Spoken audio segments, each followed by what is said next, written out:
Toi aussi, fais comme l'artiste Hiro. Télécharge l'application TapTapSend qui est 100% sécurisée pour envoyer de l'argent en Afrique au Congo-Brazza ou encore au Cameroun sans jamais dépasser 2,50 € en frais fixes et peu importe le montant envoyé. Incroyable. Et pour la RDC, les frais sont gratuits. J'ai bien dit gratuits. En plus, plus personne n'a besoin de se déplacer. La famille en Afrique reçoit directement l'argent sur son numéro mobile monnaie. Faites profiter la famille. Bali Ipupa live concert. London, 8th of December at the Oval Arena, Wembley.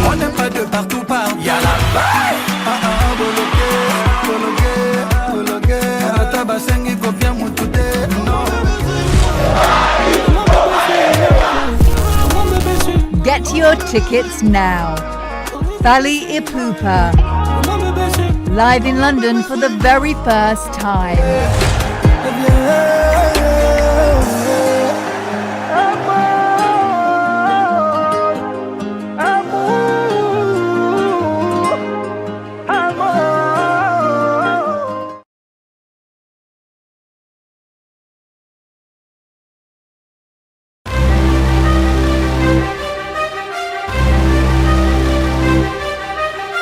Dans l'église, moi et Bélé.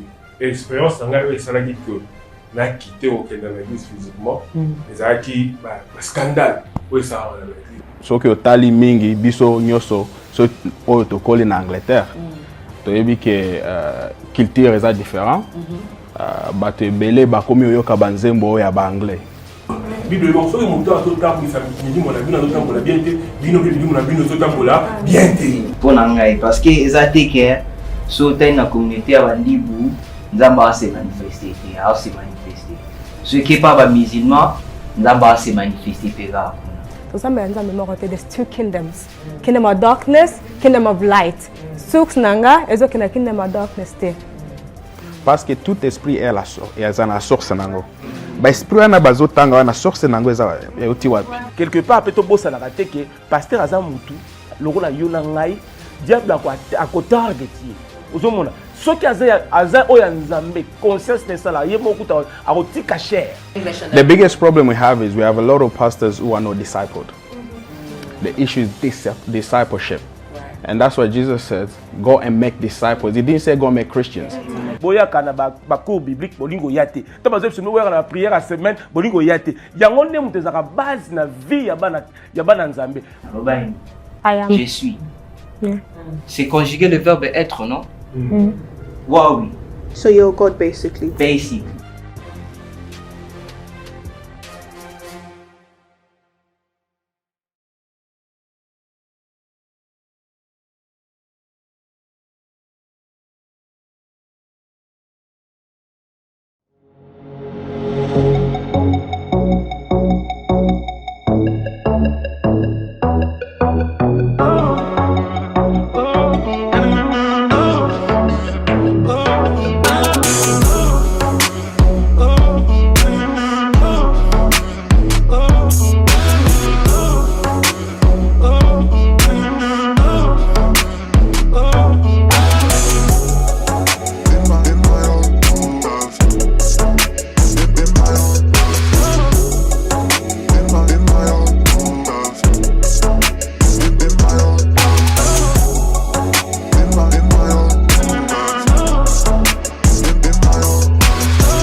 Hello, my name is Nisi T, your host for season 4 of Solola Bien. Yes, we are back for some more incredible conversations right here in the midst of our Congolese community. Now, before we dive into what I think is going to be a bit of a heated debate today, I'm going to start off by introducing our incredible panelists. I'm going to start right over here first.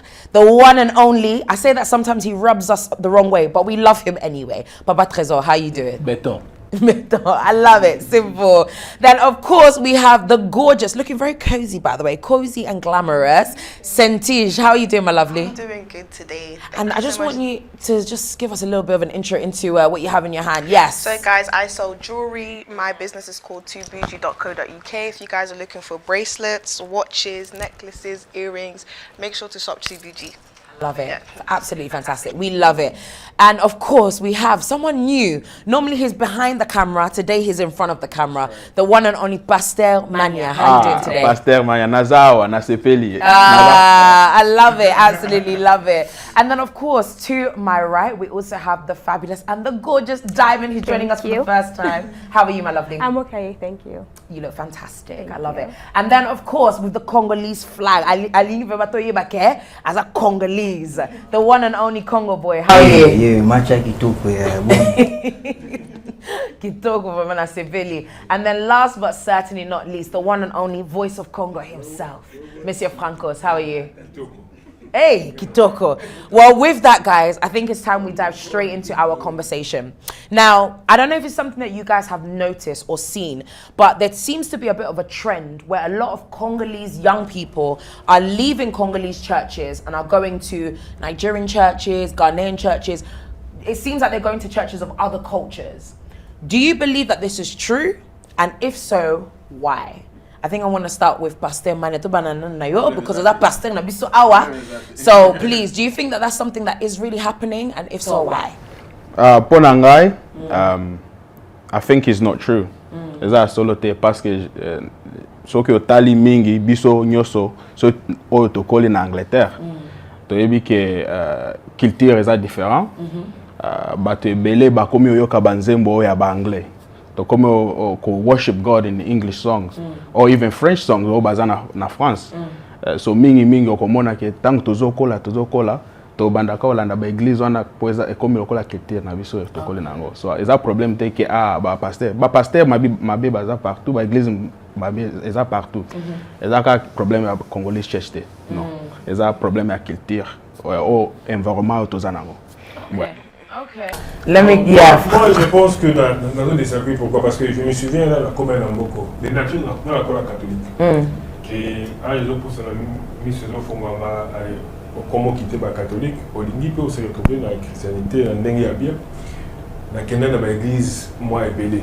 Expérience dans la ça dit que n'a quitté au Kenya dans l'église physiquement, les acquis, scandale. Oui, ça va l'église.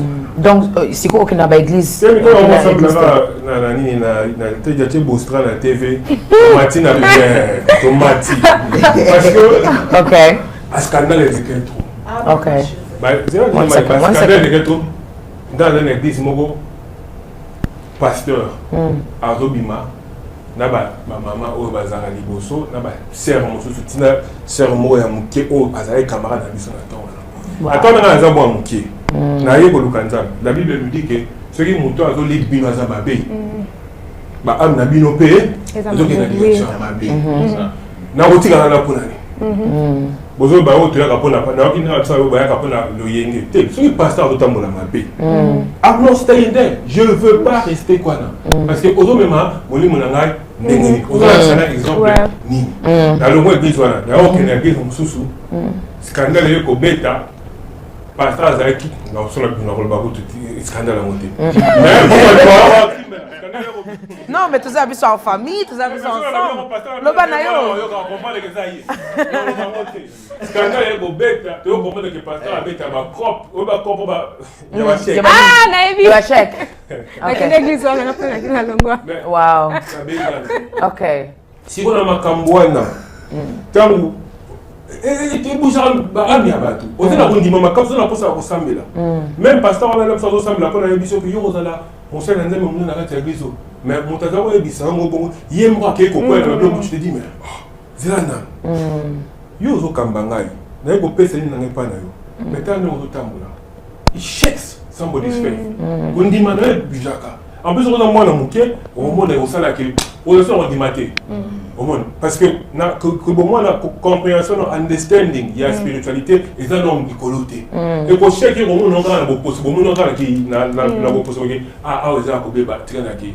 Pour ce net quand tout le monde qui ça, bah bise ça même parce que c'est même sur na maman il y a kamana biso, tu na papa ya kamana biso, tu na ndona biso moi c'est moqué. Et exactement ça biso de. C'est ça. Mais en même temps, bana ba congolais, so que na France. Ba so tika ba église ba compter, ko ba tika ba église ba compter. Na ba eza bon to tika ba église ba compter. Ba za na église ba congolais. Pour teli ba nous ba kenda ko tenta ba concert gospel ba congolais ba ba kalamba ya ka ba ser déboré za ka. Eza ka ba na ba jeune wana to yeba. Ba zo ya coup de plus en plus. Ezande ba tu oyo ba za na position à power. Parce que kozala liboso côté ya batu. Et c'est la maîtrise makasi. Bato ba liboso so qui power l'équipe. Okay, so zela kasina tuna diamond because diamond lo baki ke yope okanaki église ngo yebi ngo longtemps non tant que longtemps mais nangana no bana ba pona bino mi balé pour moi na kola chrétienté donc on a balé okene muninga mu daza ko memanga parce que daza ko kende tant makamanyo sto salama ki na longwa ezaki na longwa ki église te mais na kata ki relation avec Dieu parce que pour moi na ko mona ki ba chrétien baza faux. Parce que na kola na nini wana te par exemple ba tante ba maman na kola te que maman zo memanga église et ça qui 10 ans avant na zonga maintenant na zongi ngamoko na bituro na zonga na yeba nzambe ngamoko o muto yebisanga te o muto alakisanga te ngamoko parce que ce que ça li que na église moko mabe et j'ai vécu beaucoup d'expériences na église moko mabe nangala nzambe nazaka kana nzambe na dépendre na mutu mususu te a encadrer nga la nzela na nga nzambe. Ouais, parce que oh ça là qui le corps nazaki décevoir. Ouais. Can I ask a quick? I just have a question for the both of them. You see, Pastor Juana, was he a good preacher? I think I could be. It doesn't matter so as a good preacher, as a good preacher. No, I just want to know, Matea and Aye, was it good? Was it good? So then, did you go to church for his Matea or for his personal life? Ils ont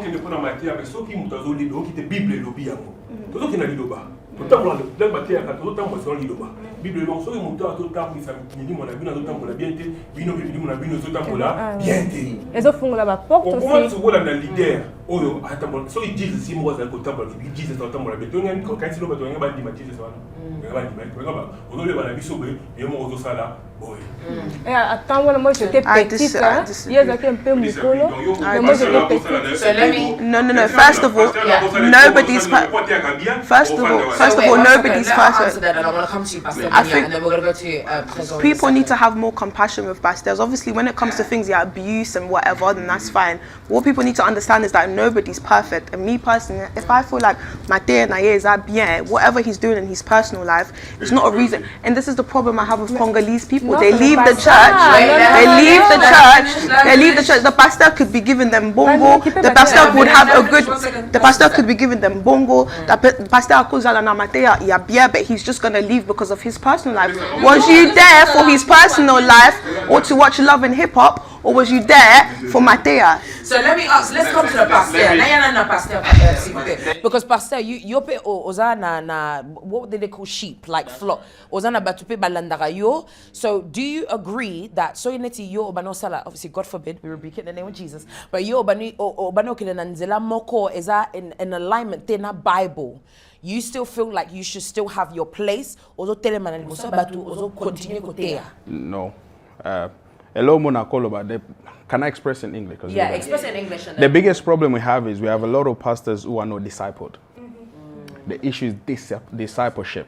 Right. And that's why Jesus said, go and make disciples. He didn't say go and make Christians. And you see, to become a doctor, it takes 7 years. But now we have people who, in 2 days, they believe and they're pastors. And that's why you see sometimes people can start ministry prematurely. And at the same time, you have an issue. Let me go back to discipleship. For me, myself, it took me years to be where I am. Because il faut que la pensa disciple à Yesu. Yesu azwatana ba disciple na ye. So ki nzambe abengi kutu so ko moni na Bible. So moni pe kozaki histoire à Moïse. Moïse azai na problème ya na batu ke batu bazé belé to ça bango nene alobi OK kutu nani wase father-in-law nda FCA zwa ata batu msusu pambola bango tango pamboli bango boye bango boka komi prophétiser mais ce que on comprend de situation na communauté ya ba congolais batu msusu ba ibinzambe te bakolo ba ngape na komi prophétiser ba moko na bandi église omoni ba église belé ezobanda problème ezali ke baza traînete. And the word discipleship, if you look at discipleship, it comes from discipline. To baza discipline. So parce que biso to za human beings. Okokuta na boye oza mtianza mais so que le cas déjà na discipleship na training. To tala Arsenal ya basal ba grand mistake. Because probably you didn't train properly. As a training penzate. We have to train people before you give them pulpit. You have to train people before you give. There's a difference between anointed and installment. David was anointed at 15, but he was installed at 30. The problem is we don't take time to take time to grow. And so, Pastor Mania, na tuna question. Pono zolo bake eza eloko ya temps. But msusu bazo banakaka omana lobby mutalobi. Za pastor akompe pastor lobby. Neti mutako. What's the word for accountability? Accountability. Mutu vema aye bake. Okay. For osala boy aye bake akukero so anaye. But let me ask Trezor, because I want to bring you into this and then I'm going to come to Congo Boy in just a second. In your opinion, why is it that you think that there are not enough people that are, I guess, have that discipleship or have that accountability in the Congolese church? Or is it that you think that it might not be? Maybe you disagree with that statement. Dans répondre à notre première question, pourquoi les jeunes sont longwa? Déjà faut déjà l'église est belé bo mona na l'église ba ya ba rebelle et belé zo mona ba za ba rebelle ba tomboki na lingala ba tomboki ya l'église baza na base ti ba consacrer bango ti baza ba pasteur ti bazo ko no luka ba pasteur bango ba consacrer bango. Côté ya fandi ba ndoko pese moi combien de fois tout le monde a rébellion koto et en plus ba congolais ndit bazana ba encourage bazo trouver normal de ça l'église to ya na simana yo tinda mutasa l'église o ya na simana yo motango komana o réaliser ce que yo mo que non mutango azata na capacité anate tala eza cause la pasteur eza appel il faut pas benga yo. Et sur le leader na yo azana omoni mutu azana leader azana ki bonzambe aweba ki oyo azana appel sur ako orienter you uzopana ba pasteur belé oyo ba bimi lelo ba soit disant ba pasteur belé ba jeune ba za ba rebelle yen pasteur mane na yebi base na ye yen na koche na wana te mais ba jeune belé ba za ba rebelle ba lingi ko sana na se makolo ya ba pasteur ti. Vous comprenez? Il y a des dégâts. On peut remarquer que les pasteurs rebelles même incapables de gérer la situation à niveau de la. Mais ce que vous gérer la communauté. Parce que l'église c'est la communauté. Tu as une communauté. Comment le pasteur a géré l'église? À gérer l'église, ceux qui sont incapables de gérer même la. Toboïté, balobi que diable a targeté toujours la tête. Ozomona, quelque part peut bossa la raté que pasteur azan mutu, le rôle a yona ngai, diable a ko targeté. Ozomona, ceux qui azan oya nzambe, conscience ne sala, yemo kuta a tika cher. Azongi sima atiki mutu msusu bakambe église. To mona ngope na mboka oyo. Ozomona, c'est là où batu baso comprendre te. Ko kende na église bikende la te. Et belé bon mon bango bazaki ma mamdona bazaki banganga ozo pan bazaki ba tumoko ba tabakis ba nani ba penga sudani ba ngunza ozo pan ba tumoko bo très compliqué spirituellement lelo siko ba bi ke cop ezani cop église ba ko tiko bino sikoyo bino bolingi ba chebo okoi ba sali bokoi ali bo sopani kuna base du christianisme, c'est la parole. Il faut yeba. Ozala kate chaque fois. Si on a likambo benga kamutu na 2h du matin, pasteur, nenazana so mona ba demo. Oloti bandoto na yo bi otambola kama be na ona nege na yo. Ozo ngol lati sa pasteur. Burden moko bo ba mabe moko bo oyebi bien ke nenge ozana ozo tambola mabe. oloti babe ozozwa frappe makambo na yo alesu ozozwa ngo ozokenda kia pa pasteur luka nzambe na ndenge ya solo liloba bato balingi parole te bato balingi ba miracle. I'm Premise and we are What Congo Needs Property. What Congo Needs Property is here to help diasporas like you inspect your home. Land or construction project in Congo faster, easier and affordably. Comment c'est possible? C'est facile. On a déjà des agents qui sont qualifiés et prêts pour vous inspecter votre propriété. They take clear pictures and videos of your property and complete a jobs report highlighting points of interest that you need to know and will send it over to you. C'est facile. On a créé ce service pour votre commodité et pour votre tranquillité d'esprit. 100% de notre clients nous recommandent. We are currently offering the first inspection of your property in Congo for free. Head over to our website, it's quick and easy. Fill out the 2-minute form and we'll contact you. Ndeko, soki balobeli yo likambo na lokota ya Congo lokola lingala yo monoko ya mboka. Ata soki oyoki malamu, umeseni kozongisa maloba na lokota nini? Na lompoto, na français, na English, to lingala.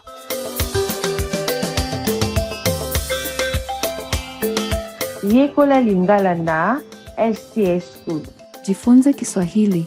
Wisalonguka Kikongo na LCS School. Yeko tetela lokala saka LCS School. Mu LCS School no ngai chiluba. Learn English. Apprenez le français. Aprender español. Aprender português. Lernen Sie Deutsch.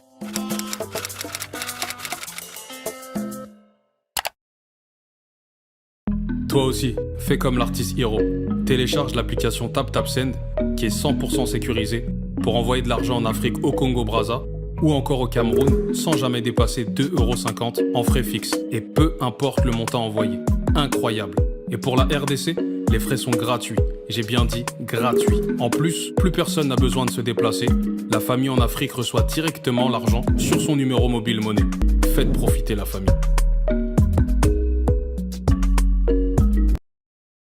Let me ask a question. That's a Congo boy. Because photokoso na makambo. Because Congo boy, même temps on s'est qui audition, tous on a déjà rôle baquet, aux a Christianité, you don't believe in Christianity, que au moins on dirait ba chrétien, esa religion mo ya ba mindele. Ba mindele mtu ba pesa ngo ba noir, ba força ba noir, ya ngwana nde lelo baza ba confused basically na religion. Please tell us what your thoughts are, but you know, your thoughts are. Est-ce qu'il y a un problème, il y a des chrétiens ou il y a un problème, il y a battu, in general? Bon, ma perspective dans pour moi la spiritualité est universelle. Pour nangai parce que ils attaquent sur la communauté à Wandibu, Nzamba se manifester, a se manifester. Ceux qui pas musulmans, Nzamba se manifester pega. Si go mai pour le baki ote que religion o yonde zara ici Nzamba mona pour nangai. Et c'est un peu difficile. Vous comprenez? Parce que par exemple, ma langue est de bon nombre de la communauté en agneau surtout. Et ce peut te comprendre des mais ma langue, surtout aussi peut-être les mots amour, donc on comprend des mais sous bien. En plus, total à la nature. Vous comprenez? La vie de toi va être spirituelle. Donc, le fait que tu commis pour ça, bizarre na biso na religion nesiko confusion nesali ekoti ekomo sali parce que mutu so aza na spiritualité te akola tane pe religion on comprend c'est par exemple les belé akozwa pe atangi livre na limbelelo na nemo ke vérité omoni bien que non vérité en mais la spiritualité au s'attacher à Nzambe d'une manière ou d'une autre, en réalité, selon ton expérience. Donc, pour la religion, les athées que, oh, faut la chrétien, faut la musulman, les athées que, I guess spiritualist, like we have to have spirituality. Bon, c'est un peu, parce que religion est basée sur des doctrines, dogmes. Doctrine, il y a banani, il y a mindele. Bon, il y a mindele, zali. Na biso ba spirituel izali parce que christianisme est bandaté que na Europe. Vous comprenez? Ils ont mindeli, on a peine à l'okuta. Vous comprenez? Tout ça clair. Selon mes recherches, n'a constaté que christianisme est banal en Afrique. Vous comprenez? Précisément la place où vous êtes Égypte, au Kemet. Vous comprenez? Si vous avez la place où on a totale spiritualité égyptienne, right? So vous avez Nzambe, vous avez Horus, vous avez Osiris. Ce que tu as dit, histoire, il y a Horus. Yeah? Comme on est à Issa. Comprends? So, tu l'as dit, étymologie à moi, Issa. Tindenge comme dans le grec, et il s'est transformé dans Yeshua, et il s'est transformé dans Jésus. Vous comprenez? En Éthiopie, nous sommes pas le paquet. Et en Afrique, en Éthiopie, pas pratiquer la Tewahido. Vous comprenez? Les formes le christianisme orthodoxe. Donc, original. Donc, les tradition, la pratique, c'est pas loin des musulmans parce que c'est là. En plus, les musulmans et les chrétiens, vous partagez les mêmes ancêtres Abraham. L'interprétation de la Bible et qui c'est. Parce que moi, à la lignage à Agar, je à la lignage à Nani, il y a Sarai Poani. Jésus a vu la lignée à Nani, il y a Sarai. Prophète Mohamed a vu la lignée à Nani, il y a Agar. Vous comprenez? Mais nous avons surtout pour nous pour sauver aussi Allah.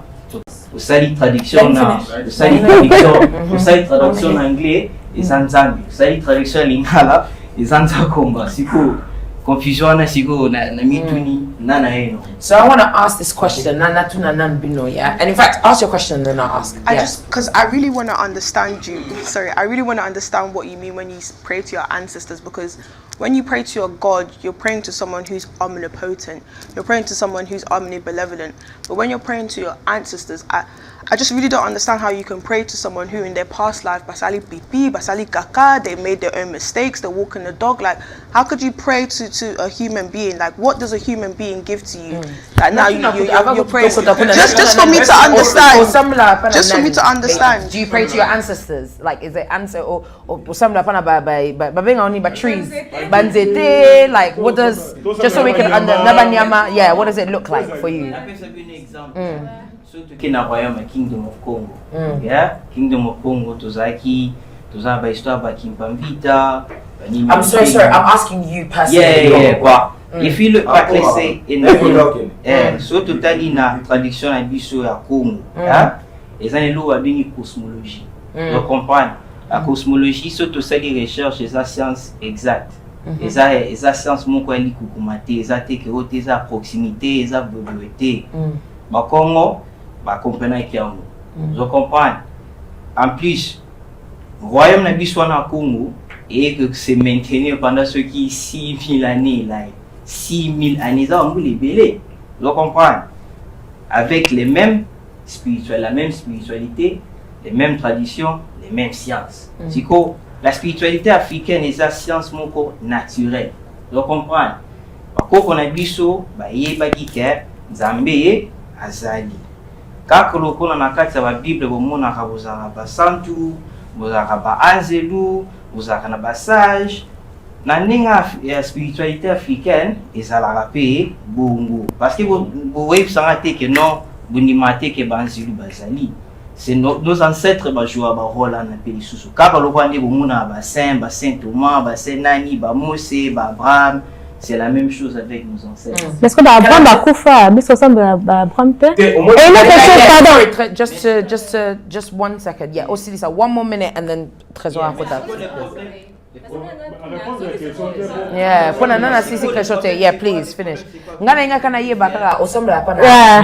Na ensemble pas ya Nzambe, mais en même temps Nzambe zana Nzambe aza source énergie au ngana zali parce que un être spirituel na oza poso oza pousso na pousso ezara manifestation ya monde spirituel vous comprenez. Donc la Bible peut ça bino que non vous êtes créé dans son image and likeness de ça ne fait vous comprenez. Mais et le but est que non Nzamba mutu mindu to amundele sole non Nzamba za esprit est-ce que esprit au comment donc Nzambe azana kombo Nzamba azana bon l'homme pendant l'histoire a looké de toutes les façons a bien Nzambe kombo moko boye. Vous comprenez? La Bible tant moni moi c'est tant akuta kina na feu ardent. Atuni nzambe komono nana lobaini. I am. Je suis. C'est conjugué le verbe être, non? Oui. So you're God basically. Basically. Okay.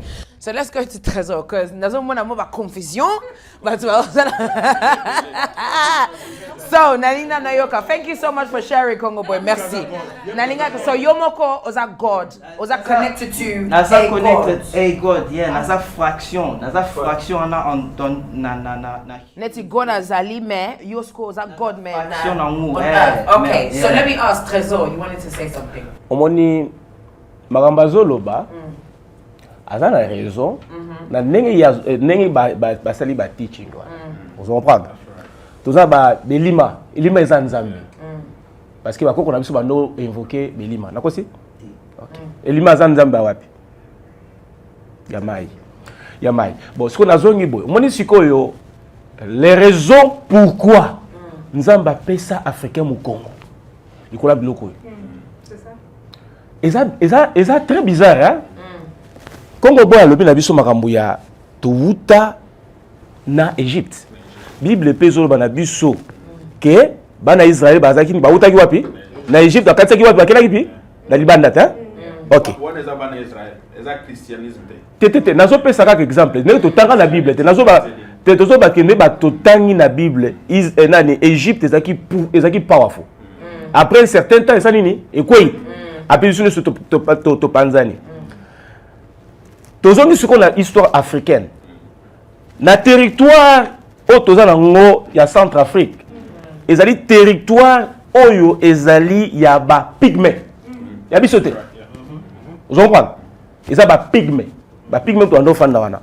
Ndambu ya biso ba uti côté ya nani Soudan. Ndambu muso uti Nigeria, Cameroun, o eza Egypte. Tango Egypte koyaki. Ne batune so ba migration se comme kitati na se to comme panzana ya so moni bilongi na biso to za mso net ba nigérien net ba camerounais parce que to za batu moko ozo parce que to wuti na Égypte nzambe apesa biso ba africain mu Congo pourquoi parce que to comme ko déborder to bebi saki to za ko to se lisusu te yango nzambe a longo le loko wana e kenda kote mususu nazo lo bateke nazo diminuer kote nga na wuti. Vous comprenez? Nazo diminuer ngote. Et ça par rapport à Bible totangi quelque part na Bible ngo totangi pe balobi ke Israël nani pharaon Ramsès ça la ki boye ko na biso mkonzi Ramsès ça ki boye ti pa armée na biso kwei. Quelque part pe Congo boye balobi ke to sani to utapi na Égypte. Vous on a teke et ça la confusion te. Simple message pour vous dire que non et loko moko ezalaka wana et pouvoir mo kita. Vous comprenez? Et qui t'a pour nani? Il y a un des photo yeba. Vous comprenez? Ouais. Nangina tuna. Parce que biloko ya esprit, il faut faire très attention. Parce que tout esprit est la source. Et la source nango. Ba esprit wana bazo tanga wana source nango eza ya uti wapi. Poto ata wana ya Ramsès wana source na ye. Na suka nzambe akuti ba silisi Egypte kwei pona nini? Po ba source ya ba pouvoir na. Moïse akoti na nani na what do you call it? The temple of Pharaoh. Ah, bato abazaki na ba pouvoir hein? Mais il faut ba source ya ba pouvoir wana. Moïse akoti ya akoti soki ba snakes na yo ana ba sali ba mo manifestation. Tant Moïse akoti ka moro boy. Ezo loba ke toza Afrique ezaki na mwa eloko.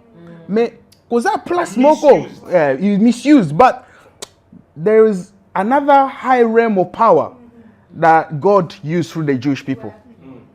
So if you read your Bible carefully, Abraham, toloba père de notre foi. So read it carefully. Abraham, they didn't call him a Christian or anything. Abraham used to worship just idols.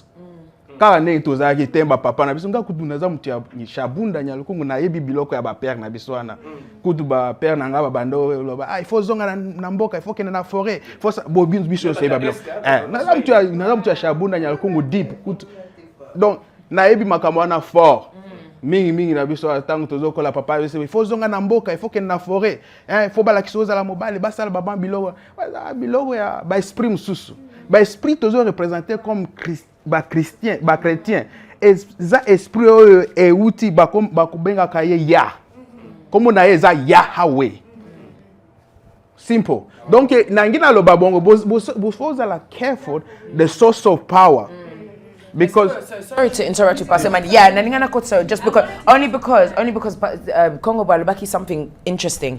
Alubeke me ezana ngokaka nzambe moko. So I wanted to ask me, yo repono lubaki no, it's not the same God. So nalingana to know what was your thoughts. Alors nangana loba isa parce que ba te belé balubaki to sambela nzambe moko. Ndenge ya lobi to sambela nzambe moko. There's two kingdoms. Kingdom of darkness, kingdom of light. Sux nanga ezo kingdom of darkness te. Il y a deux kingdom and the shows ke bat balinga ba loba ke obozonga ba nini ba kokona bisine ye loba ki et j'étais quoi qui pourquoi parce que la Bible dit que if you follow these commandments, Deuteronomy 28, this will happen. If you do not, the curses. Nzamba ibisa bango alobela ka Abraham ke soki balandi boy tel balandi nzela ya ba idol worship eza obamba salaka ba sala nini they're going to slavery ba sala 400 years. African American slavery 400 omoni parce que Bible barakelo comme yes 400 years I'm saying 400 years so that's why I said to people tango ba kendaka ba bimaka Egypt boke promised land zamba lobi ke so boke ina nzela nanga bokende bien so kite boke boya nzamba loko pesa bango mu Congo et pour moi eloko na linga kandete et nazo manquer respect ba religion misutute boti ko lo ba to sambela nzambe moko parce que ata jeti yo moko bisa ba parasi you are the son of your father Satan. We are all God's creation, we're not all God's children. And I'm very passionate about that because but you are being misled to worship something else. And I'm very passionate parce que nisa yebi na auto leka délivrance parce que makama bokoko. So je suis totalement passionné et ba makambu oyo parce que na ibi oyo makamna moni. Sorry Diamond to interrupt you. Na limpe o expliquer because yo lobika asiko ya ke yo po okota ki délivrance ou to délivrance. So omona ki différence nini na net yo zaro kene na kote ya spirituality na bokoko na finding Jesus Christ Lord and Savior. Différence ezaki nini? On a nonga ke église me dit ko lukanzambe na kota ki ba makambo ebele donc new age Christianity na kota ki ango na bimaki donc new age is nini pona but new age is all years all over ke to nzambe sect yeah that's not Christianity no ebe kombo lango za new age babenga ngo new age na kota ko lukanzela bakoko nanga na kota wana natanga ba Bible accidentally fell into a cult. Didn't know you guys had too much denomination. Mais attends kama bakoko na ebi metango nzamba bimisinga na bandi délivrance. Non le ba makamo bele na monate parce que there's too many people involved. Mais bandi ko la kisanga ba malédiction ya lien. Omoni. And I said to people, to be over 400 years ago. They are lobby partout. Idol worship na Afrique is a makas. Pour la bango ezala ki ndenge na bango. Mais na ndenge na bango makambo bele. Omo na yumo omo na vino kende boye. Mais da mutu moko akufa yo na lobaka. Nga ko sambela ancestre te parce que batalelo ba ça batimuso la famille tulinga raté. Balinga rabiso te. Na ko sambela te parce que déjà kufi nga la za envie olingo zonga boye. Ça nga kama be. Na ko sambela muto akanga vinanga te parce que the Bible says the dead know nothing. Par exemple bele ke ba yebelo côté so na ko sambela muto ayebelo côté ayebi vinanga te.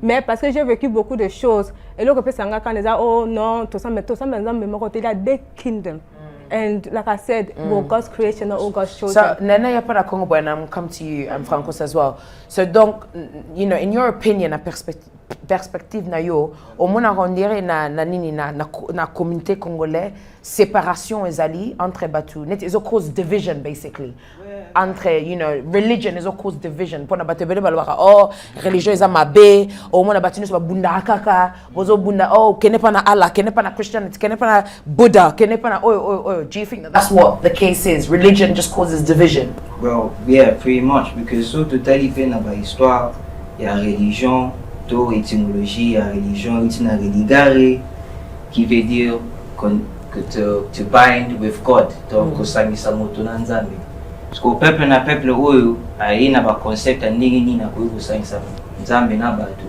ba ki na ba jinda na ba vous comprenez net ba européen ba ki na catholicisme Donc pour avoir dominer le monde pour Balbalanda, Makambouane Fainini, il fallait la guerre. Na Égypte, Afrique du Nord, les leçons de Moni, Baron Baza influencé l'islam. Ce n'était pas parce qu'il y a à cause de la paix. Les acquis la guerre, il fallait la conquête. Bissopé les lobes africains, ceux qui, tout au monde, il y a une sorte, tout le bas sorte, c'est christianisme. Vous savez que c'est pratiqué en Afrique, ce n'était pas par le partage de la bonne foi. C'est qui fait la colonisation, aussi, nous pas trouble côté. King royaume Congo ça témoignage amené parce que tout le monde a qui les moments Alfonso nani mi ba okanagité ça qui ni guerre et bimi. Vous comprenez? Mais avec la moi c'est qui c'est c'est la confusion ça qui est la spiritualité la cause à laquelle nandima makambio ndimate. Mais son azana amour et que tout banga nzabe mon pour ça il doit coexister parce que n'a respecté ba valeur n'a respecté ba principe. Vous comprenez?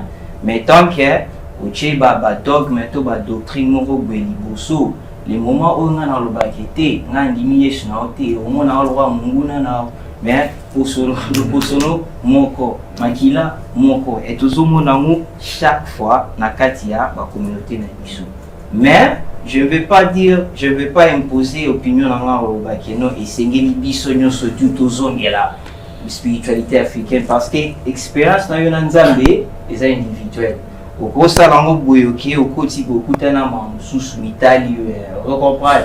Mais la religion quand même aux ana ma pasteur aux ana amza muselou donc quand même aux ana communauté mon ko sani no ko guider netinga mo la famille na biso to abiso nyo surtout ba chrétien muta spirituel tout na vous comprenez. Donc so bébé ngai so bébé ngai nous comprenons, donc tout le monde retient ça, donc surtout ça la choix ne fouille bah ba conséquence na yo yeah ndeko soki balobeli yo likambo na lokota ya Congo lokola lingala yo monoko ya mboka ata soki oyoki malamu umeseni kozongisa maloba na lokota nini na lompoto na français na english to lingala.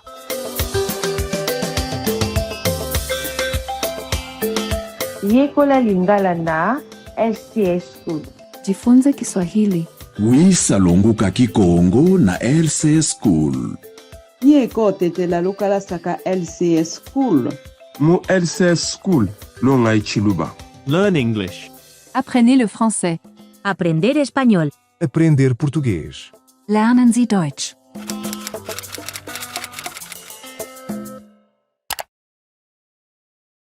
Toi aussi, fais comme l'artiste Hiro. Télécharge l'application TapTapSend qui est 100% sécurisée pour envoyer de l'argent en Afrique au Congo-Brazza ou encore au Cameroun sans jamais dépasser 2,50 € en frais fixes et peu importe le montant envoyé. Incroyable. Et pour la RDC, les frais sont gratuits. J'ai bien dit gratuits. En plus, plus personne n'a besoin de se déplacer. La famille en Afrique reçoit directement l'argent sur son numéro mobile monnaie. Faites profiter la famille. I'm Premise, and we are What Congo Needs Property.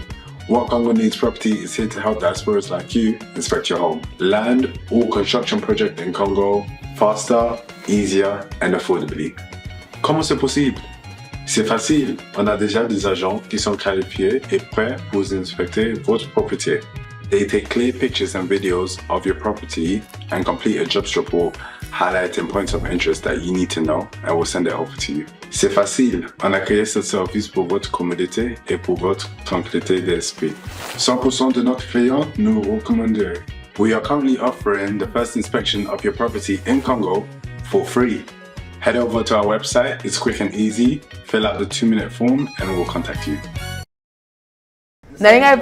Thank you so much. Nainga pe natuna Mr. Francos, yeah, because naibandeli olubaki peke yo olingara kokene sous église té. Na la sous ba institution physique boité parce que dans la dessus mingi au moins OK et la ligne bien de votre relation il y a yo na nzambe il y a relation na nzambe tant que yebi ko fuka mo yebi ko sola na nzambe parce que nzambe tant on va beteke na kuluzu place mettre une cause de place après ça une autorité il y a un démon il y a ça va miracle dans vie non autorité là yo moko mutu ozana yango ozana posa ya taliban date So now I'm going to the question, yeah.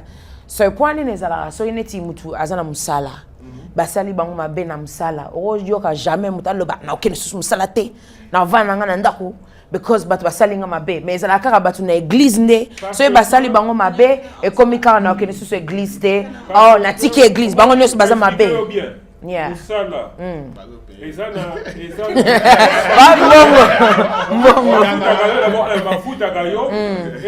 I'll come to you after. Ezana na book bon côté.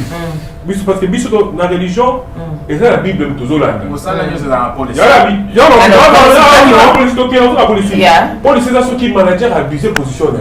Et nous a capable de prouver que manager a abusé position là, va couper son manager en suspension. Même dans la religion. La religion, la Bible nous dit bien.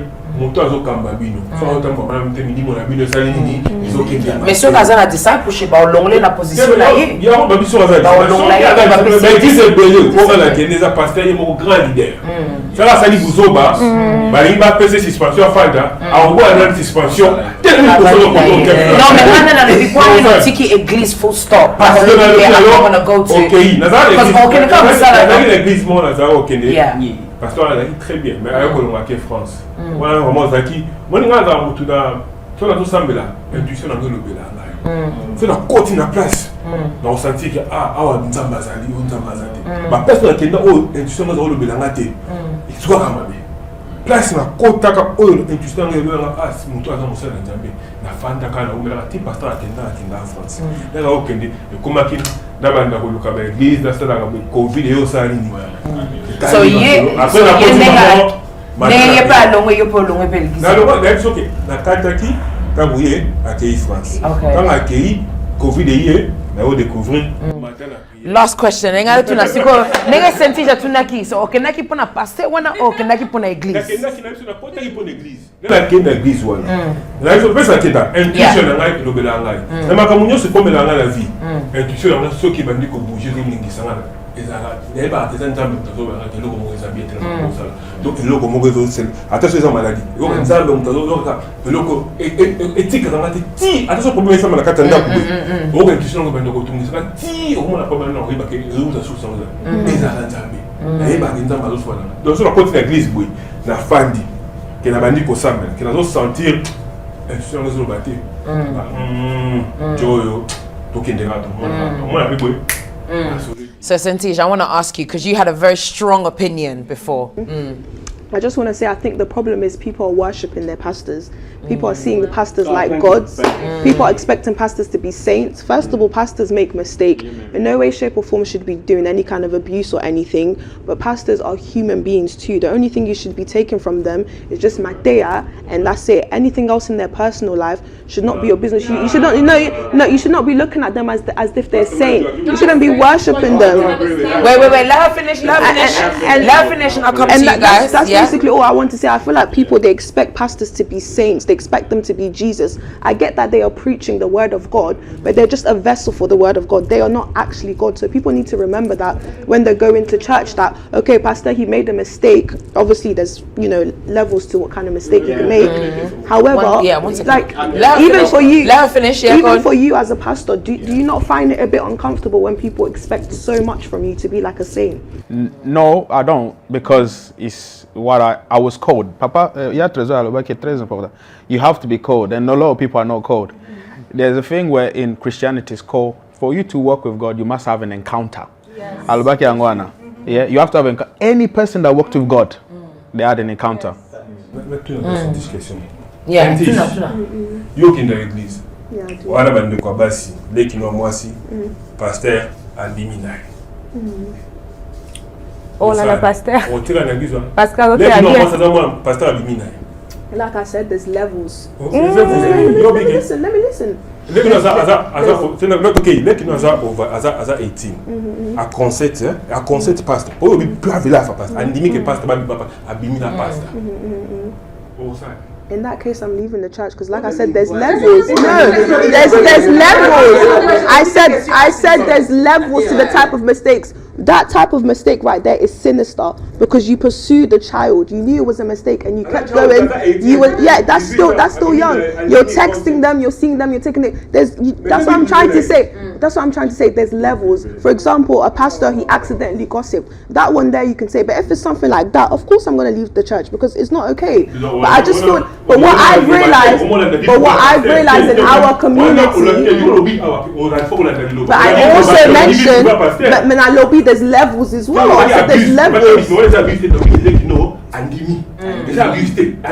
No, but if she's 18, for me personally, that's still young. That's still very, very young, very young. You just turned into an adult. Okay. And let me emphasize that there's levels. There's levels to the type of mistakes that you can make. Something like that, you went out of your way to pursue it, knowing that you was wrong. These are, by the way, guys, I wish again we could talk forever, but these are the last final comments. I'm gonna go around and ask everybody for their final words.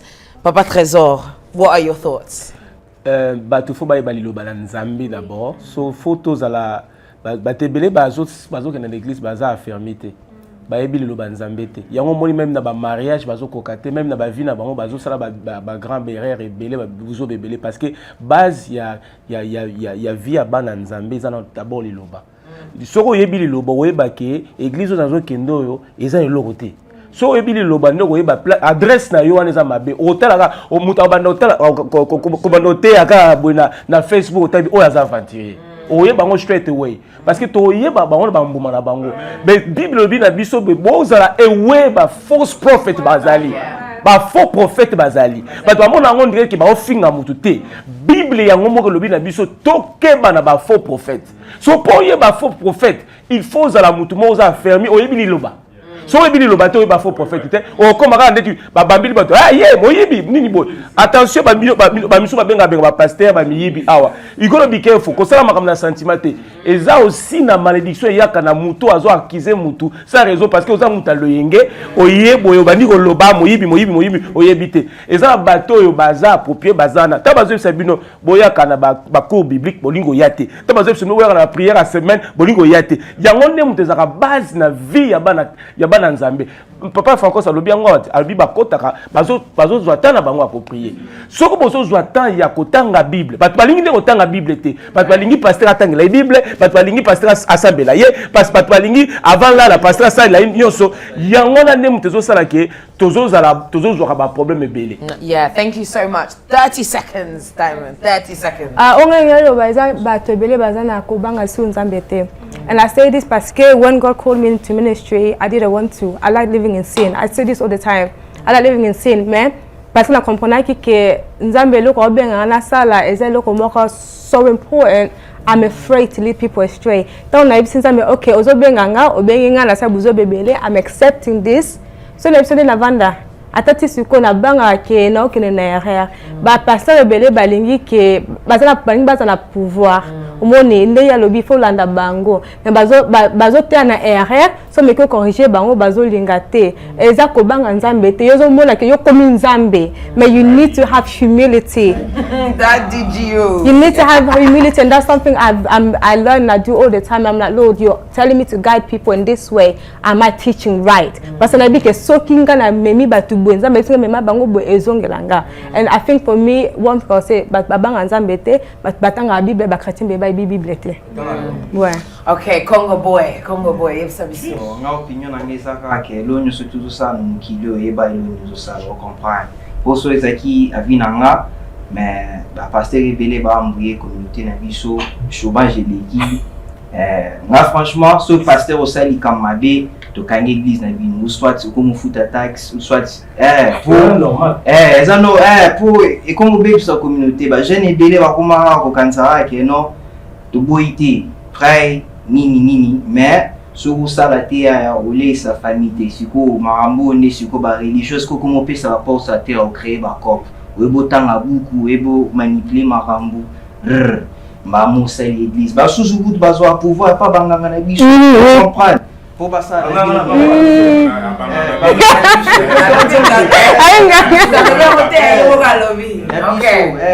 biso po to utie pa nzambe ngana mwana nzambe so monike parce que na pratique une science naturelle, une spiritualité naturelle moni ongeza kindoki. Bon, tala façon ngana vivana batu so monike nzamba zana te. C'est bon, mais ceux qui marquent na osala et bénéficier communauté et là qui ça amour, les mêmes amours que vous êtes en train de prêcher, na éviter ceux qui ngana za muta confusion, to yum to za muta confusion. Voilà, on dit Bible au bas place ni balé sur Sangani Zawan. C'est un bateau pour quelque part mais ngana personne comment on a kendala pour le sujet d'aller à Bakon. Mais là on a comment bima moi 2 ou 3 dimanches à kendala pas anglais. Comment on va dire anglais? Na kendala ça me na zone parce que ba église na biso ba ndito baki surtout dans sujet pourquoi ba jeune ba investir ça rappelle pas ba jeune. Ouais. Ceux qui nous disent gagner des jeunes, que tu vas gagner ça youth parce qu'on organise des activités pour développer des jeunes dans ça pour chipo hier à Solola.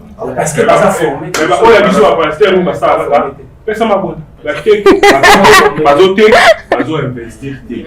On sait dans le ba scène en diable. To bo talanga bozo 14 ba o bozo kwa o investir bien à jeune parce que jeune on a l'autre monde communauté comme Koboma Bitumba ba to ça pour na jeune on va y faire le baté ngalo na zala bona kola na comment on va décision bilo monsieur ya malamu na parce que puis l'exanga pour m'appeler au malamu bana wana bazana posa ya liloba pour to meka ko garder mon kilo za ko kenda ko beba na nzela ya malamu donc ça ba choix na bilo ba pasteur ba conséquence na bilo. Thank you so much. Sentish, can you give us and then to Sentish and then to close now Pastor. I was gonna say Congo boy, as much as I love you, as much respect I have for you, I have to condemn spirituality, astrology, humanology, and just especially sorry, let me finish. Especially worshiping yourself. The reason why it's dangerous to worship yourself is because human beings will constantly changing. Our ethics are always changing. Our emotions are always changing. However, God's word is always the same. It's always constant. The principles are the same. His word is the same. So you're better off following something that's constant than just following your own self and your own emotion, because that's where you lead yourself to a place of complete delusion. So I respect you, but I don't encourage it. I don't worship myself. But you said you're God. Yeah, I'm so sorry, guys. I'm so sorry. Closing off, Pastor Mania, our very own pastor. What would you say to close off this conversation? C'est such a great debate. C'est un débat très important. Et au côté communauté, on a vu ça la rater. There's so many things happening in our community, but no one comes together to discuss it. For me, I want to finish with this. We need to understand the difference between power and principles. Because as an African man, we're too spiritual, but we don't have principles. African people are very spiritual. And that's why you see our churches are full, but if you see our lifestyle, it's different. Our country are destroyed. In fact, God is a God of power and is a God of principle. And that's why Africa is not moving forward because we don't follow principle. A lot of us, we can pray and worship. We can shout hallelujah night and day. But when you wake up in the morning, nobody does anything. In fact, in Congo, when you step out, you see the road is terrible. You can't believe it. These are the same people I'm praying with. So the problem is we need to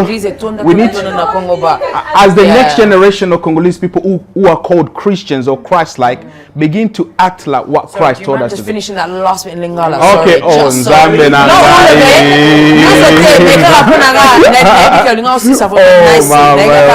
even if I don't say anything that English. Confused ngama be. No, sorry. Menengo lobby is that yeah. Okay. Ba africain nazo bapona ba congolais communauté na biso ba congolais toza batu ya tolinga esprit mingi tolinga spiritualité église ozo sala ba prophète batu bazo koya bazo tolandi yango mais il faut toyeba Romains chapitre 1 verset 16 lobby na liloba ndeza pouvoir soki liloba eza wana te bo sana nyoso wana bo parce que batu baza sauver pona liloba. Problème eza na biso ke tolingande ba power mingi pouvoir mingi koleka ba principe ya Nzambe. Nzambe a créé ba principe na ye. Biso toza lazy tolinga kolanda ngote o changer pasteur okena pasteur mususu parce que olingi kolanda principe wana te après comme yo blame pastor this pastor ya cause na ba faute na ye. Mais biso moko to tanga Bible wana parce que nde tozala ki sauver nango. Amen. Que Dieu vous bénisse. Amen. With that, guys. With that, guys. Sorry, guys.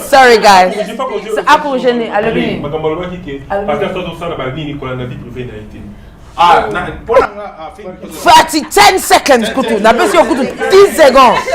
Zela. Sorry. Bo zela.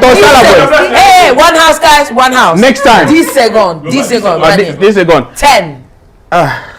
Where do I start? In Lingala, I'm going to say it quickly in English. Yeah. It's important to understand that as a man of God, the Bible tells us that even if you're called as a deacon, you must have one wife. The Bible is not a disorder. The Bible has principles. It gives us the rules how to live as a Christian, how to live as a man of God.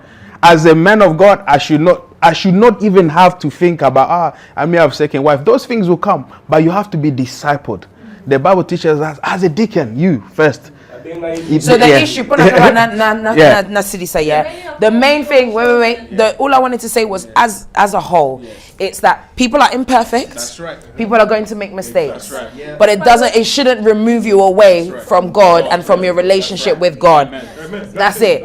All right, guys, listen. We could have had this conversation for at least 10 more hours, okay? We could have had it for at least 10 more hours. But no, thank you guys so much. Thank you guys so much once again for tuning into Solola Bien. As always, please make sure you leave your comment in the comment section below. What